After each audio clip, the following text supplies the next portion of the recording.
Novels forever में खुशामदीद। Novel मुझे रूठने न देना, जिसकी राइटर है निगहत अब्दुल्ला, उसकी ये 10वीं एपिसोड है।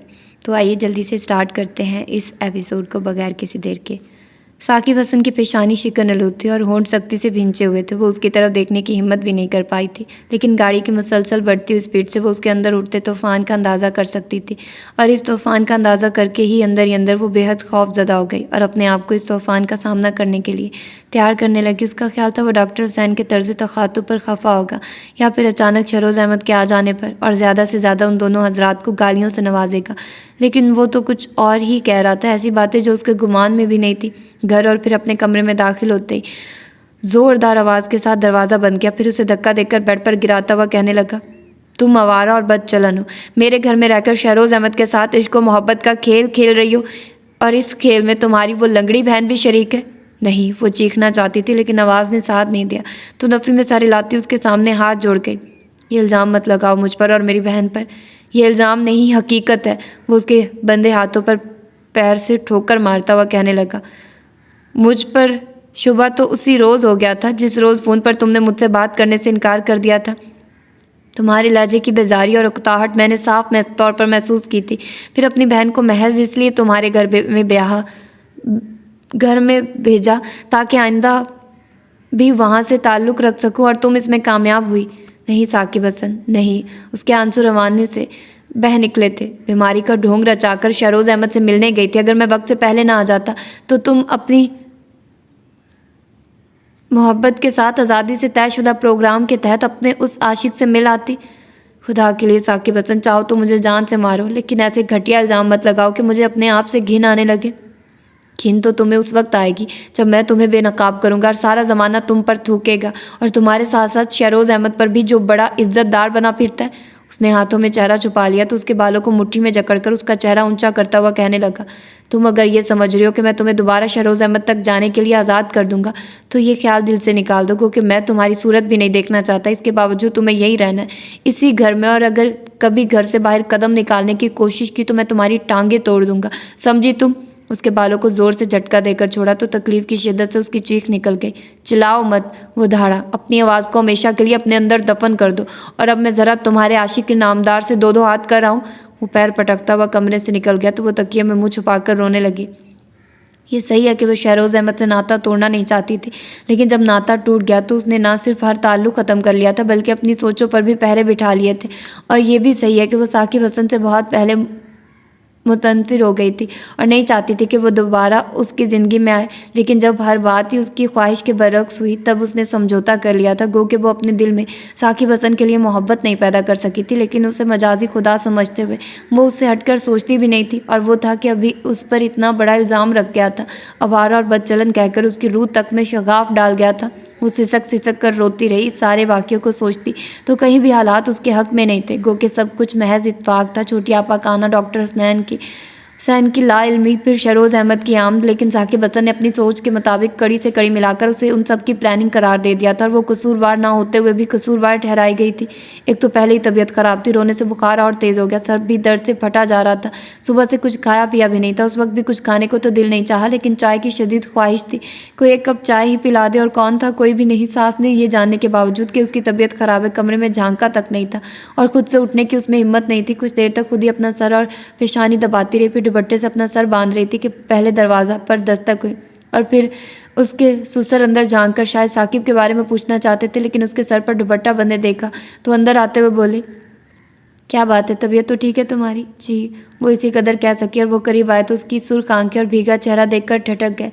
तुम रो रही हो? उसने नफ़ी में सर हिलाया, लेकिन ज़बान फिसल गई। जी। साकिब ने कुछ कहा या उसकी माँ ने? जी, किसी ने नहीं। अच्छा। वो इत्मीनान से उसके सामने बैठकर बगौर उसकी तरफ देखते हुए कहने लगे, ये अच्छी बात है कि तुम किसी की शिकायत नहीं करती, लेकिन बेटा इस तरह अकेले रोने से मसला तो हल नहीं होगा ना। मुझे बताओ क्या बात है? कोई बात नहीं अब्बा, बस सर में दर्द हो रहा है। वो सर हिलाकर बोली, लाओ मैं तुम्हारा सर दबा दूँ। नहीं अब्बा। वो नादिम हुई और जल्दी से सर पर बंधा दुपट्टा खोलने लगी। मैं स्प्रिन ले लेती हूँ। स्प्रिन है? मैं देखती हूँ। रहने दो, मैं ले आता हूँ। वो उठकर चले गया तो उसने पेशानी घुटनों पर रख ली और आंखें बंद करते हुए फौरी तौर पर हर ख्याल जहन से झटक दिया, क्योंकि ज़रा सी सोच दर्द की ठेसों में इजाफा कर रही थी। अलबत्ता आंखें बंद होते सारे वाक़यात फिल्म की तरह चलने लगे थे। काफ़ी देर बाद जब अब्बा आया और वो उसी तरह बैठी हुई थी, उन्होंने पुकारा, तब सर ऊंचा किया और उनके हाथों में ट्रे देखकर हैरान हुई और अपने आप में बेहद शर्मिंदगी महसूस करती हुई उठने लगी थी कि आंखों के सामने अंधेरा छा गया। बेबसी से सर थाम कर रह गई। आपने क्यों तकलीफ़ की अब्बा? कोई तकलीफ़ नहीं की। लो ये बिस्किट खाओ। अब्बा ने प्लेट उसके आगे रखी, फिर एक बिस्किट उठाकर उसकी तरफ बढ़ाया। मेरा कुछ खाने को दिल नहीं चाह रहा, बस चाय पीऊँगी। तुम्हें स्प्रीन भी लेनी है और खाली पेट स्प्रीन नुकसानदेह होती है। चलो पहले बिस्किट खाओ।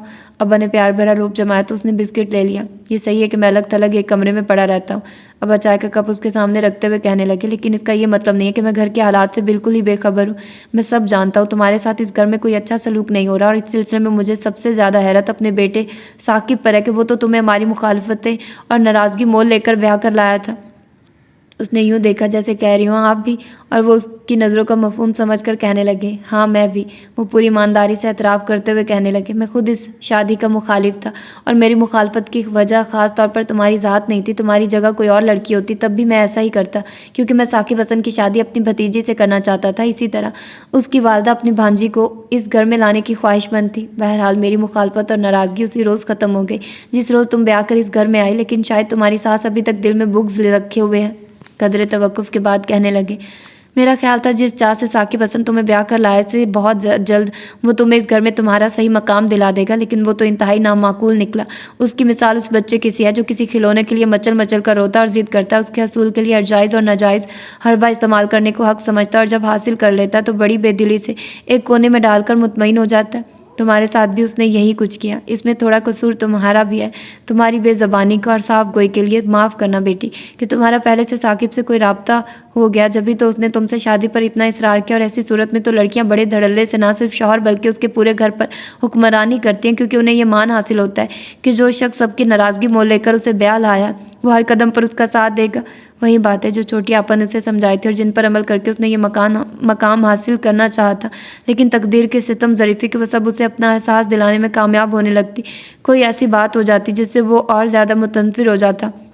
शाम में भी तो वो अपनी गलती का एहसास करके लौटा था और उससे एतराफ़ भी कर रहा था कि छोटी आपा आ गई। गो कि उनके फरिश्तों को भी इल्म नहीं था कि वो बीमार होंगी और बेचारी मोहब्बत या हमदर्दी में उसके साथ डॉक्टर के पास भी चल पड़ी। क्या खबर थी कि हर कदम पर बदनसीबी जाल भी फैलाई खड़ी है। आखिर वो चाहता क्या है? अब्बा पूछ रहे थे और वो तो खुद नहीं जानती थी, उन्हें क्या बताती।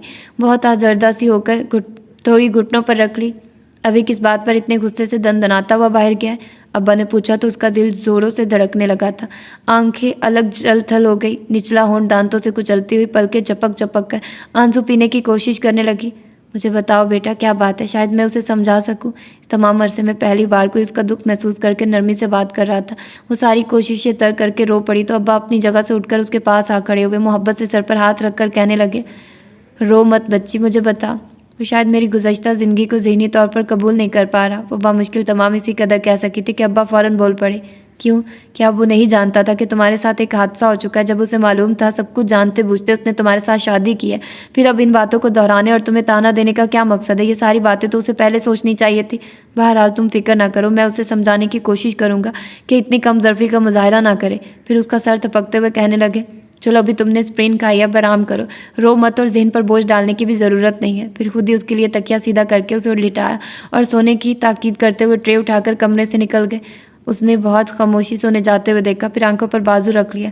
नींद तो नहीं आ रही थी और ना ही साकिब हसन की वापसी तक सोना चाहती थी। उस वक्त से तो वह हर सोच को परे धकेलती रही थी और अब पेट में थोड़ी ग़िज़ा जाने से, चाय पीने से असाब कदरे पुरसुकून हुए तो वह खुद नए सिरे से सारा वाक़या सोचने लगे। वो कसूरवार नहीं थी और हो सकता साकिब हसन को भी अपनी बेगुनाही का यकीन दिलाने में कामयाब हो जाती, लेकिन इस वक्त जिस बात ने उसे परेशान किया वो साकिब हसन का गुस्से में जाना था। और वो ये भी कह गया था कि वो शहरोज़ अहमद के पास जा रहा। वो तसव्वुर करने लगी साकिब हसन शहरोज़ अहमद का एक दूसरे के मुकाबिल खड़े होना, और इसके बाद बहुत सारी बातें जो उसकी ज़िंदगी पर तो असरअंदाज होती ही छोटी आपा की पुरसुकून ज़िंदगी में भी जहर घोल सकती थी। और ये सारी बातें सोचकर वो अंदर ही अंदर हौलने लगी। साथ ही दुआ भी कर रही थी कि साकिब हसन और शहरोज़ अहमद का सामना ना हो। कितना वक्त गुजर गया, परेशान सोचों में घिरे। घड़ी ने 1 का घंटा बजाया था जब साकिब हसन वापस आया था। गो कि वो फ़ौरन जानना चाहती थी कि वो कहाँ से आ रहा है और क्या करके आ रहा है, लेकिन वो उसकी तरफ देखने की हिम्मत तक न कर सकी। बाजू की आड़ से ज़रा सी आँख खोल कर देखा और उसका सुर्ख चेहरा देखकर आँख बंद कर ली। मेरे खुदा, दिल धड़क धड़क कर किसी खतरे की आगाही देने लगा और किसी खौफनाक वाक़ये को सोचकर उसका सांस तेज़ तेज़ चलने लगा। और वो जो उसे सोता समझ रहा था, उसको कंधों में हरकत देखकर फ़ौरन आगे बढ़ाया और उसकी आंखों से बाजू हटाता हुआ पूछने लगा, कौन आया था यहाँ? अब्बा। उसके हलक से फंसी फंसी आवाज़ निकली। मैं यहाँ की बात नहीं कर रहा, तुम्हारे घर से कौन आया था? उसकी आंखों से शोले निकल रहे थे, जैसे अभी उसे जलाकर राख कर देगा। कोई नहीं। फिर तुम्हारी बहन की गाड़ी कौन ले गया है? पता नहीं। गाड़ी क्या खुद चल कर गई है? कोई तो आया होगा। मैं नहीं जानती, तुम अम्मा या अब्बा से पूछ लो, उन्हें मालूम होगा। पूछ लूँगा उनसे, और अगर मुझे ये मालूम हुआ कि गाड़ी के बहाने कोई तुम्हारे पास भी आया था तो मैं तुम्हें ज़िंदा नहीं छोड़ूंगा। कौन आएगा मेरे पास? क्या मेरे घर वाले? हाँ, मैं तुम्हारे घर वालों का यहाँ आना भी पसंद नहीं करता। वो उसकी बात काट कर दबी दबी आवाज़ में चीखा, अगर कोई आया तो मैं धक्के देकर निकाल दूंगा। और आज तो वो तुम्हारा आशिक के नामदार बच गया, लेकिन आखिर कब तक? इसके साथ ही वो पैर पटकता हुआ बाथरूम में चला गया। ड्रेस चेंज करके निकला तो कहर आलूद नज़र उस पर डालकर अपनी जगह पर जा लेटा। वो कुछ देर तक सांस रोके उसकी तरफ से मजीद किसी बात की मुंतजिर रही, लेकिन जब वो कुछ कहे बगैर दूसरी तरफ करवट बदल गया, तब उसने बहुत आहिस्तगी से सीने में रुकी सांस होंठों की कैद से आज़ाद की और दोबारा बाजू अपनी आंखों पर रख लिया। उसे ये सोचकर ही खौफ आने लगा था कि साकिब हसन उसके घर से आए किसी फर्द को धक्के देकर निकाल दे, और उससे कोई वईद भी नहीं था कि वो ऐसा कर गुजरता। वैसे तो उसके घर से कोई आता भी नहीं था जब से उसकी शादी हुई थी। बस अम्मा एक बार आई थी, या आज शाम छोटी आपा, और जाहिर है जब वो नहीं जाएगी तो कोई ना कोई तो उसकी खैर खबर लेने ज़रूर आएगा। छोटी आपा भी तो इसीलिए आई थी। वो सोचने लगी कि वो आखिरी बार अम्मा के घर कब गई थी। तब उसे याद आया कि नीला की शादी से पहले शाम के वक्त ज़रा देर को गई थी, और उस रोज़ भी अचानक महरोज से सामना होने पर साकिब हसन का मूड बिगड़ गया था। इसके बाद वो उसी खौफ से नहीं गई थी, और इस बात को तकरीबन 1.5 महीना हो गया था। फिर आगे का भी कुछ पता नहीं था कि साकिब हसन कब तक उसे जाने दे, और इस दौरान अम्मा उससे बिल्कुल तो गाफिल नहीं रह सकती थी। यकीनन वो किसी दिन इधर आ सकती थी, और उनकी आमद पर साकिब हसन का रद्द-ए-अमल सोचकर उसे झरझरी आ गई। फिर उसने सोचा वो किसी तरह अम्मा को मना करवा भेजेगी कि फ़िलहाल उसके घर कोई ना आए, लेकिन इस तरह तो अम्मा परेशान हो जाएंगी और वो अपनी तरफ से किसी को परेशान नहीं कर सकती थी। सोफिया से तो उन्होंने बड़े आराम से कह दिया था कि आप खामखा परेशान हो रही है। साकिब हसन उसका शौहर अगर ज्यादती करेगा तो तलाफ़ी भी ज़रूर करेगा, लेकिन वो अपने आप को ये बात नहीं समझा सके थे। सोफिया को घर पर उतारकर फिर वो बेमकसद सड़कों पर गाड़ी दौड़ाते रहे। मुसलसल उसी का ख्याल परेशान कर रहा था, और उन्हें लगता जैसे इस सारे वाक़ये के वही जिम्मेदार है। रह रहकर उसका बीमार और अफसरदा चेहरा निगाहों के सामने घूम रहा था, और फिर साकिब हसन का उसे घसीटते हुए ले जाना। उन्होंने सोचा जब वो सरेआम उसके साथ ये सलूक कर सकता तो घर जाकर तो पता नहीं क्या कुछ किया होगा, और पता नहीं कोई उसे रोकने वाला भी होगा कि नहीं। वो लड़की रबिया इकराम अली, जिसका ख्याल ही जिंदा रहने पर उकसाता है, वो इस सलूक की मुस्तहिक तो हरगिज़ नहीं थी। उन्होंने सोचा, और उसके बहुत सारे रूप एक साथ निगाहों में आ समाए। वो उसका धीरे धीरे चलना और धीमे धीमे मुस्काना, ज़रा से सख्त लहजे पर उसका सहम जाना, कभी एकदम अपनी अपनी सी और कभी एकदम पराई। यकीनन तुम्हें सोचना मुझे ज़ेब नहीं देता, वो तसव्वुर में उसे मुखातिब करके कहने लगे, लेकिन मेरा खुद अपने आप पर इख्तियार हो तब ना मैं अपने आप को बाज भी रखूं। तुमने तो कोई लम्हा मेरे लिए छोड़ा नहीं, इसीलिए रबिया इकराम अली, मैं तुम्हें सोचते हुए अपने आप को सरजनिश या मलामत नहीं करूँगा। उन्होंने क्लब के सामने गाड़ी रोकी तो आसपास उसकी आवाज़ की बाज़गश्त सुनाई देने लगी। मैं आइंदा आपका क्लब जाना पसंद नहीं करूँगी। आप? उन्हें याद नहीं आया उन्होंने क्या कहा था, लेकिन उसकी बात अच्छी तरह याद थी। जी, जब तक कुछ हक रखती हूँ उसे इस्तेमाल भी करूँगी। वो राह फरार ढूंढते हुए यहाँ तक आए थे, लेकिन पहले ही मरहले पर वो जैसे सामने आ खड़ी हुई थी। गाड़ी मोड़ना चाहते थे कि करीब ही सोनिया की गाड़ी आन रुकी। उन्हें देखते हुए शीशे से सर निकाल कर कहने लगी, अरे शहरोज़ अहमद, कहाँ गायब हैं आप? गायब कहाँ, तुम्हारे सामने तो हैं। वो ज़रा सा मुस्कुराए। क्या वापस जा रहे हैं? वो उन्हें गाड़ी में जमे देखकर पूछने लगी। नहीं, इतने अरसे बाद एक अच्छी दोस्त मिली थी, उन्होंने वापसी का इरादा तर्क किया और गाड़ी से उतर आए। फिर उसके साथ अंदर आए तो वो पूछने लगी, आज आप अपनी मिसिस को नहीं लाए? क्या भला सा नाम है उसका? रबिया। उन्होंने कोई जवाब नहीं दिया, बल्कि एक तरह से यूँ जाहिर किया जैसे उसकी बात सुनी ही ना हो। लॉन में आ गया, और वो भी अजीब लड़की थी। लॉन चेयर पर उनके सामने बैठी तो कहने लगी, क्या हाल है रबिया का? यकीनन बच्चे में मसरूफ़ हो गई होगी जब भी तुम यहाँ नज़र आ रहे हो। तुम अपनी सुनाओ, इस तमाम अरसे में क्या करती रही हो? वो बात का रुख उसकी तरफ मोड़ गया। कोई ख़ास कारनामा अंजाम नहीं दिया, वो हंसती हुई बोली। वही पुरानी रूटीन चल रही है, डैडी के साथ उनके ऑफिस में बैठना, सैर पैर में घर, और इस वक्त यहाँ। शादी का नहीं सोचा? वो यूँ ही बात बढ़ाने की गर्ज से बोले। सोचा, लेकिन अमल नहीं किया। वो बेनियाजी से बोली। क्यों? इसलिए कि मुझे कोई पसंद नहीं आया और किसी को मैं पसंद नहीं आई। अरे वो अब पूरी तरह उसकी तरफ मतवज्जे हुए। क्या कोई तुम्हें भी रिजेक्ट कर सकता है? क्यों? मुझ में क्या सुर्खाब के पर लगे हुए हैं? ये तो मैं नहीं जानता, लेकिन ये ज़रूर कह सकता हूँ कि तुम बहुत अच्छी लड़की हो हर लिहाज से। अच्छा। वो हल्के से हंसी, फिर कुछ देर तक बरहाए रास्त उनकी आंखों में देखते रहने के बाद कहने लगी, अगर तुम्हें मेरे हर लिहाज से अच्छा होने का यकीन था तो फिर तुमने मुझे प्रपोज़ क्यों नहीं किया? तुम जानती हो मैं शादीशुदा आदमी हूँ। वो अपना दफ़ा करने की घर से बोले। मैं इससे पहले की बात कर रही हूँ। इससे पहले? वो सोचते हुए बोले, पहले कभी ख्याल ही नहीं आया, और जब ख्याल आया तो लड़की ज़िंदगी में आ चुकी थी। रबिया की बात कर रहे हो? वो फ़ौरन पूछने लगी। हाँ। वो मज़ीद उसके ज़िक्र से बचने की खातिर सिगरेट सुलगाने लगे, फिर तवील कश लेकर बोले, सुनो, ये रिजेक्ट करने और रिजेक्ट होने का सिलसिला छोड़ो, आराम से घर बसाओ।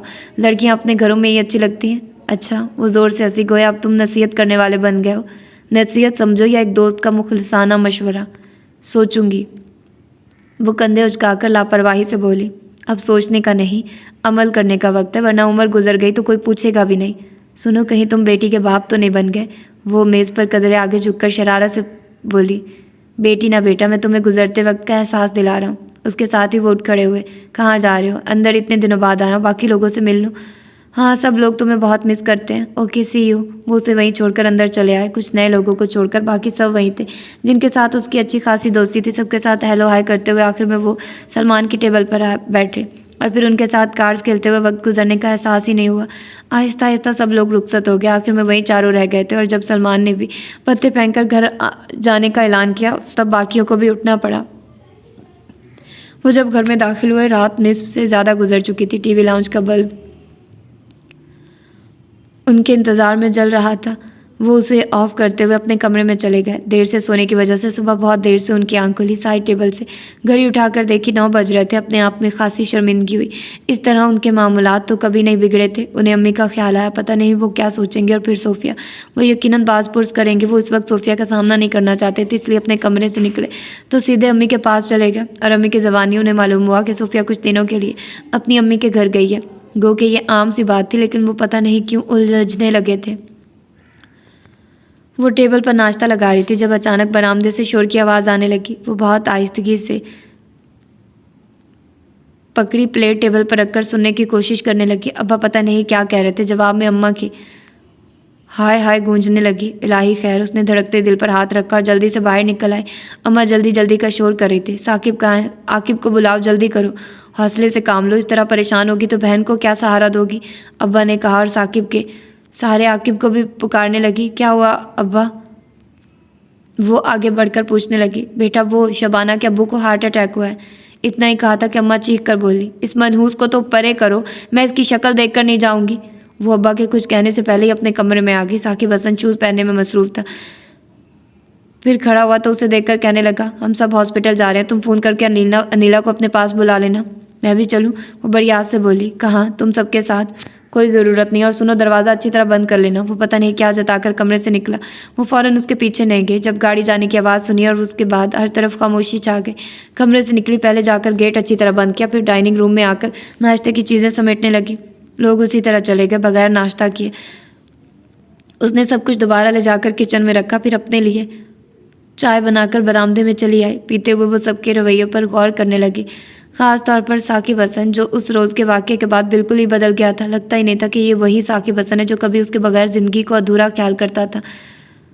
हर बात पर तंज ताने, और आजकल तो उसके पास एक ही मौजू था, तुम्हारी अम्मा। और फिर अम्मा को लालची औरत कहते हुए ऐसी ऐसी बातें करता कि वो अंदर ही अंदर कट कर रह जाती।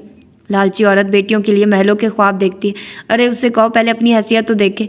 रात भी वो उस किस्म की बातें करता रहा था। अब कभी आएगी तो मैं खुद उस पर उसकी हैसियत अच्छी तरह वाज़ेह कर दूंगा। जिस तरह उसने पहली बार मेरी माँ को मायूस लौटाया था, मैं उससे ज़्यादा उसे जलील करके यहाँ से निकालूंगा। अम्मा यहाँ नहीं आएंगी, उन्हें कभी यहाँ नहीं आना चाहिए, उसने सोचा और चाय का आखिरी घूंट लेकर उठ खड़ी हुई। वैसे भी वो कई रोज़ से सोच रही थी किस तरह अम्मा को मना करवा भेजे कि फ़िलहाल उसके घर कोई ना है, और ये अच्छा मौका था कि वो बड़ी आपा छोटी आपा को फ़ोन कर सकती थी, वरना तो उसे फ़ोन करने और फ़ोन सुनने की इजाज़त भी नहीं थी। पहले उसने सोचा कि वो बड़ी आपा को फ़ोन करे।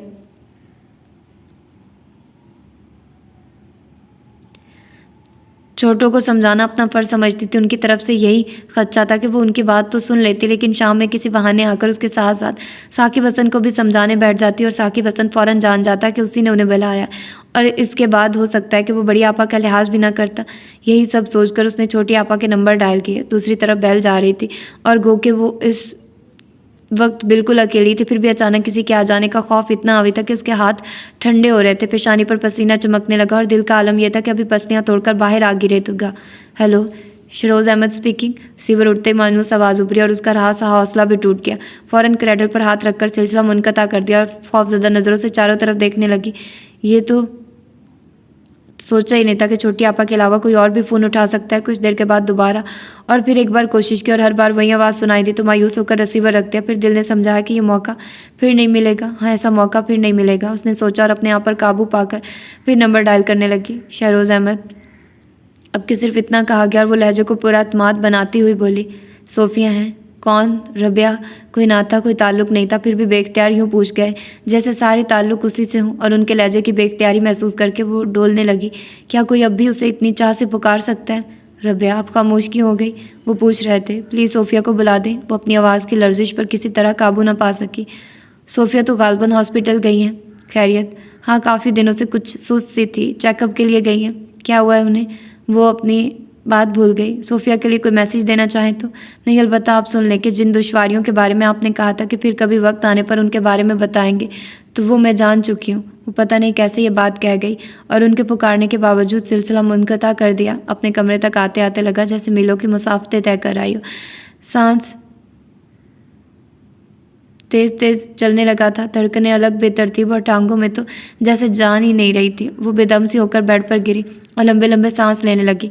दीवारों के कान तो सुना था, लेकिन अब उसे लग रहा था जैसे दीवारों पर बेशुमार आंखें लगी और अभी साकिब हसन के आने पर सब गवाही देंगी कि हमने रबिया को शहरोज़ अहमद से बात करते ना सिर्फ सुना बल्कि देखा भी है। मेरे खुदा, वो बेहद खौफजदा होकर जैसे अपनी सफाई पेश करने लगी। मैं छोटी आपा से बात करना चाहती थी, मुझे नहीं मालूम था कि दूसरी तरफ शहरोज़ अहमद फ़ोन रिसीव करेंगे। तुम सिलसिला मुनक़ता कर देती, एक तरफ से आवाज़ आए। मैंने ऐसा ही किया था, लेकिन हर बार ही इसी तरह खुद ही सवाल करती, खुद ही जवाब देती। वो भूल गई कि साकिब हसन ने उसे अनिला को बुलाने के लिए कहा था। कितनी देर गुजर गई जब सवाल जवाब का सिलसिला ख़त्म हो गया।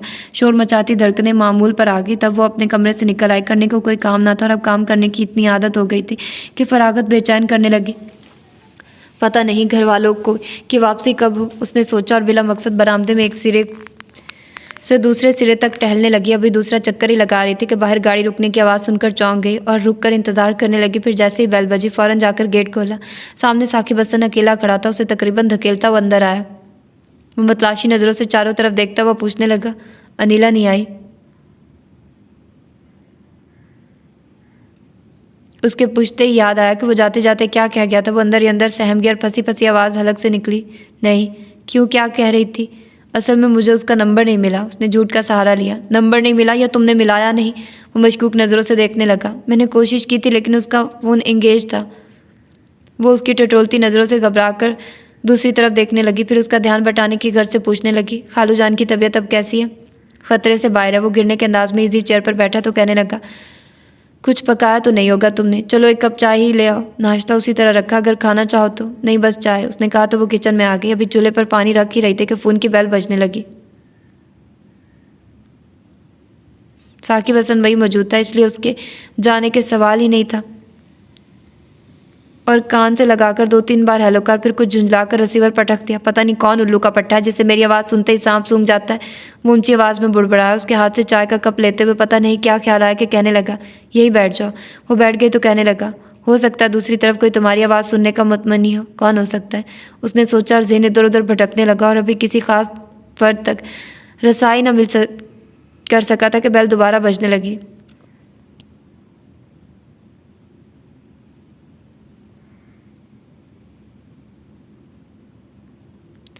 कौन हो सकता है? उसने सोचा और ज़हन इधर उधर भटकने लगा और अभी किसी खास फर्द तक रसाई मिल न कर सका था कि बेल दोबारा बजने लगी। वो इतनी महब थी कि बेल की आवाज़ पर अपनी जगह से उछल पड़ी।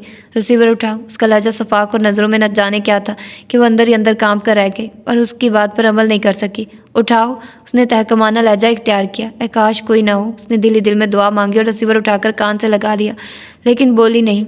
अपनी आवाज़ सुना उसे। वो पता नहीं क्या समझ रहा था कि कैसे इतने यकीन से कह रहा था कि वो उसकी गलत साबित करने की खातिर आहिस्ता आवाज़ में बोली, हेलो, थैंक्स गॉड रबिया, तुम्हारी आवाज़ तो सुनाई दी। दूसरी तरफ सोफिया जिस तरह इत्मीनान का सांस लेती हुई बोली, इससे वो समझ गई कि काफ़ी देर से वही रिंग कर रही है। कौन है? साकिब हसन ने उसे झपट कर रिसीवर अपने कान से लगाया तो सोफिया कह रही थी, असल में जिस वक्त तुम्हारा फ़ोन आया मैं हॉस्पिटल गई हुई थी। शहरोज़ भाई बता रहे थे कि तुम परेशान रही थी, सब खैरियत तो है ना? अब तक तो वाकई खैरियत थी सोफिया बीबी, लेकिन अब शायद ना रहे। वो लफ्ज़ चबा चबा कर बोला, रिसीवर पटक कर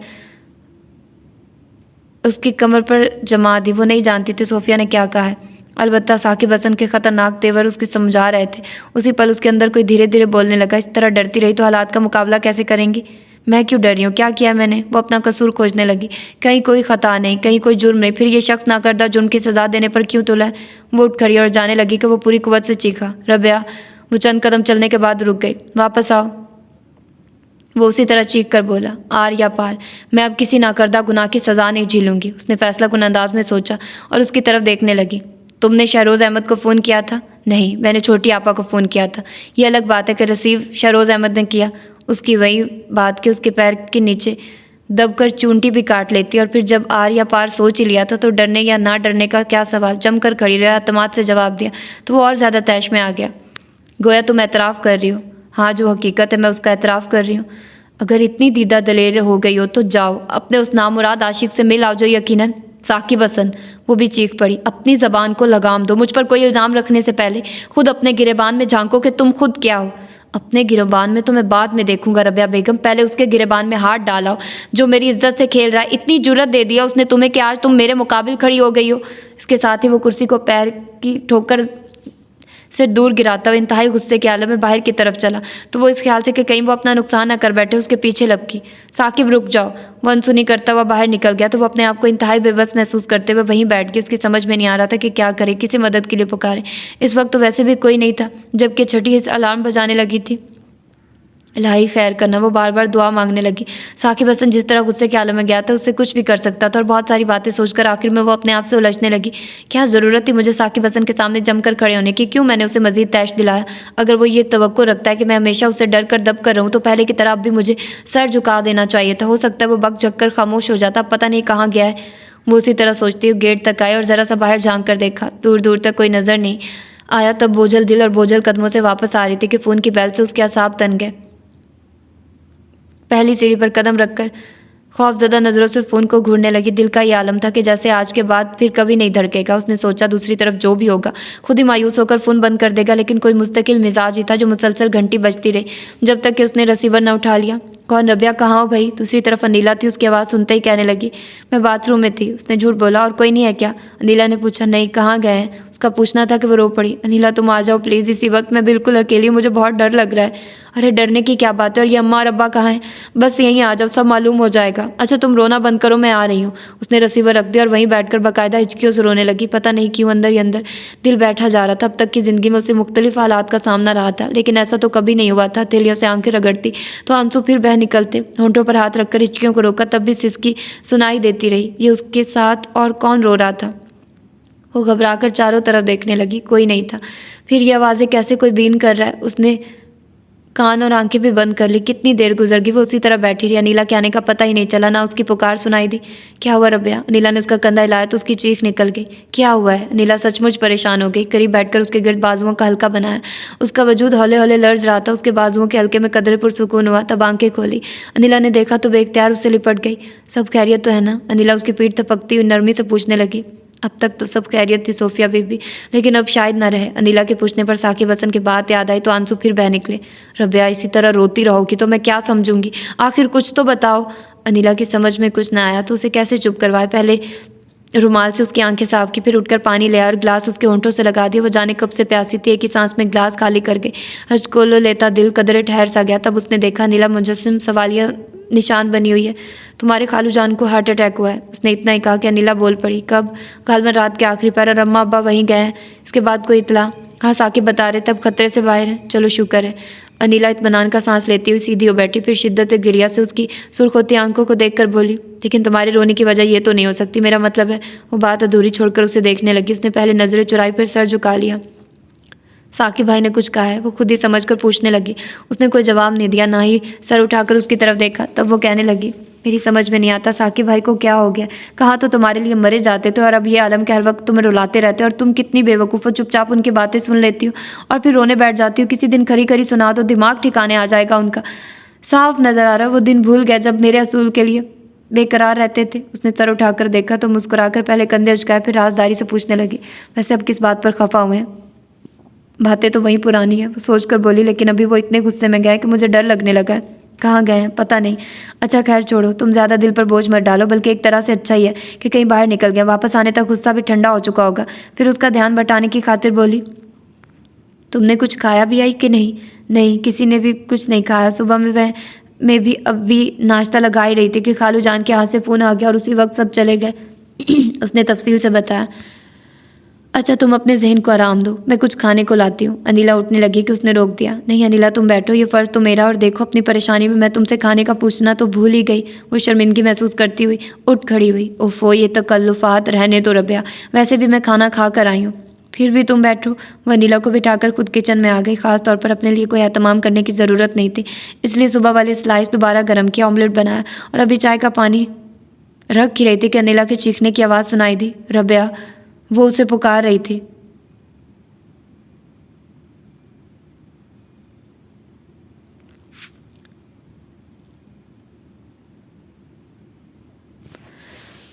तो ये थी आज की एपिसोड। यकीनन आप लोगों को पसंद आई होगी।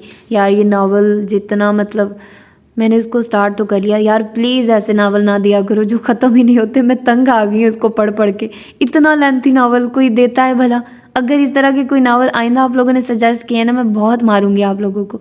यार मेरे से पढ़े ही नहीं जा रहे, मैं थक गई हूँ। कोई थोड़ा छोटा हो ना तो बंदा रिलैक्स हो जाता है कि अच्छा इसकी अब एपिसोड्स ख़त्म हो गई हैं। इतने अश्लील नावल्स मुझे देने की क्या ज़रूरत है?